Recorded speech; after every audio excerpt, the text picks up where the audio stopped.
దీనికి సంబంధించి because NDA convener గా చంద్రబాబుకి ఏదో పోస్ట్ ఇస్తారని, మోదీయే కాదు రాహుల్ గాంధీ కూడా ఏదో ఫోన్ చేస్తున్నారు చంద్రబాబుతో మాట్లాడంటే, ఒక కూటమి వైపుగా వీళ్ళ వైపు నుంచి ఒక సపోర్ట్ కోరుతున్నారా?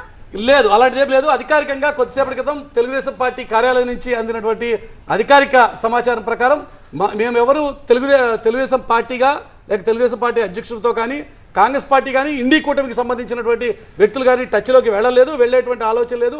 కొద్దిసేపటి క్రితం చంద్రబాబు నాయుడు గారే స్వయంగా మోదీ అమిత్ షాలకి ఫోన్ చేసి అభినందనలు తెలియజేశారు ఇద్దరికీ కూడా. కాబట్టి ప్రస్తుతానికి అలాంటి ఒక చర్చ బయట నడుస్తుంది కానీ అలాంటిది ఏం లేదు అనే విషయాన్ని అధికారికంగా టీడీపీ కన్ఫర్మ్ చేసింది. మార్నింగ్ నుంచి చూస్తున్న ఈ ఒక్కటి నాకు అప్పటి నుంచి అడగాలని చాలా కోరికగా ఉంది. మార్నింగ్ నుంచి చూస్తున్న పరిణామాలన్నీ చూసిన తర్వాత చాలా షాక్ లో ఉన్నది టీడీపీ గెలిచినందుకు కాదు, జగన్ అంత ఘోరంగా ఓడించినది. ఎందుకంటే అభివృద్ధికి మారు పేరు చంద్రబాబు అని చెప్పుకునే టైంలో చంద్రబాబు చేసిన అభివృద్ధి గురించి చూశారు, చెప్పారు. అయినప్పటికీ గత ఎన్నికల్లో ఆయనకి 23 సీట్లు ఇచ్చి అత్యంత ఘోర పరాభవం ఫీల్ అయ్యారు. మరి సంక్షేమం నేను పెద్ద ఎత్తున చేశాను, కొన్ని లక్షల కోట్లు డైరెక్ట్ గా ప్రజలకు ఇచ్చారని చెప్పిన జగన్ ని అంతకంటే ఘోరంగా అవమానించి ప్రతిపక్ష హోదా కూడా లేకుండా ప్రజలు తీర్పిచ్చారు. అంటే ప్రజలు ఏం కోరుకుంటున్నారు? సమతుల్యత కావాలని కోరుకుంటున్నారా? రెండు బ్యాలెన్స్ చేయాల్సిన అవసరం ఉంది. ఎక్కడో ఒక మిస్సింగ్ లింక్స్ అనేవి వైసీపీ వైపు నుంచి ఉన్నాయి. ఆ పార్టీ పూర్తి స్థాయిలో సమీక్ష చేసుకోవాల్సిన అవసరం ఉంది. వెల్ఫేర్ చేశాము, దాదాపుగా 2 లక్షల పైచిల కోట్లు నేరుగా ప్రజల ఖాతాలోకి వేశామని చెప్పినప్పటికీ కూడా అభివృద్ధి విషయంలో ఎక్కడో ఒక గ్యాప్ అనేది అక్కడ ఉంది. ఆ అభివృద్ధి కావాలి, సంక్షేమంతో పాటు అభివృద్ధి బ్యాలెన్స్ చేయాలని చెప్పి కోరుకున్నట్టే మనం ఈ రిజల్ట్ని విశ్లేషించవచ్చు. భాను గారు కూడా మనతో పాటు జారీ అయ్యారు బీజేపీ నుంచి. భాను గారు, ఈ ఫలితాన్ని మీరు ఏకంగా విశ్లేషిస్తున్నారు అంటే జగన్ పదే పదే నమ్ముకున్నటువంటి మాట, చెప్పినటువంటి మాట, నా వెల్ఫేర్ మీకు చేరితే నాకు ఓటేయండి అని చెప్పి వెల్ఫేర్ విషయంలో ఆయన అంత కాన్ఫిడెంట్గా ఉన్నాడు. కానీ జనం అయితే యాక్సెప్ట్ చేయలేదు.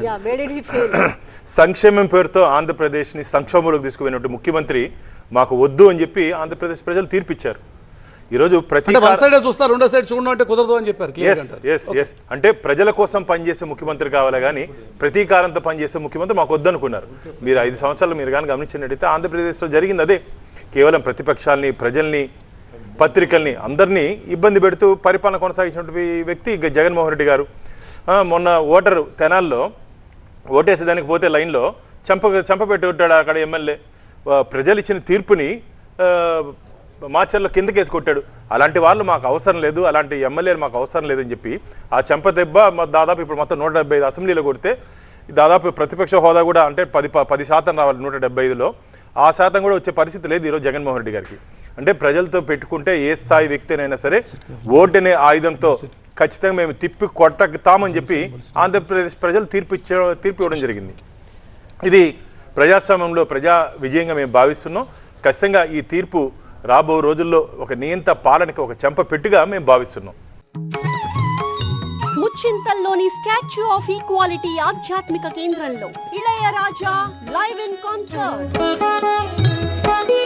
సమత ఇళయరాగం జూన్ 8 సాయంత్రం 6 గంటల నుంచి. Book your tickets on book my show. ముఖ్యంగా మీరు కానీ గమనించినట్టయితే ఆంధ్రప్రదేశ్ ప్రజలు ఈరోజు దాదాపు ఊహించని స్థాయిలో తీర్పు ఇవ్వడం జరిగింది. కరెన్సీ నోట్లు, దొంగ ఓట్లు, ప్రతి అసెంబ్లీకి దాదాపు 100 కోట్ల రూపాయలు పైచిలకు వీళ్ళు ఖర్చు పెట్టే పరిస్థితిలో ఖర్చు పెట్టడం జరిగింది.